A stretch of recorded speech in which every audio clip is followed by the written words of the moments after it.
Kapistahan ni San Juan de Bautista ginsaulog sa mga deboto sa syudad kag probinsya sang Iloilo. Tradisyonal nga pagsabya sang tubig sa mga nagalabay sa dalan, wala nagakadula. Ini gitutukan ni Zen Kilantang.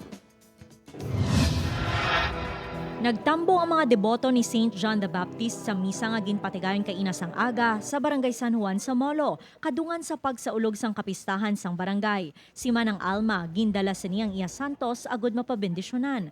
Mamuyo parte sa Ginoo. Ngagaan ka mayo nga lawas kag nulawig ka kabuhi. Pagtakop sang misa, ginparada ang imahe ni San Juan, samtang may nagaprosesyon na nagapapiswit ang mga residente sang tubig, kag may palupok pa sang firecrackers. Ang pagbasya sa tubig ang nanging tradisyon na sa mga residente kada tuig. Professional man o kung tambay sa dalan, wala naman makaluwas sa basyanay sang tubig sa mga kabataan. Subong lang masadya sa mo San Juan sa 3 years na natabo. Malipayo na San Juan subong nga subong lang na imo ni.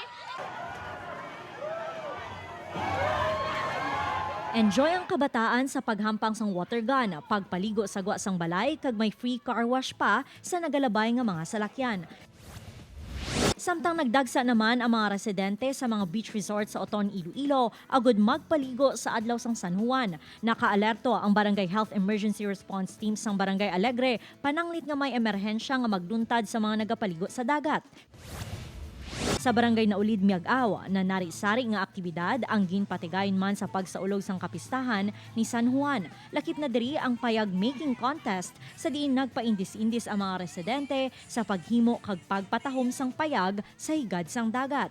San Juan subong mama mo na nagpa-organize sa mga games sa kabataan para makita ko man nga maging masadya nga amon subong nga kapistahan di San Juan. Upod kay Romel Porquia, Zen Kilantang, One Western Visayas.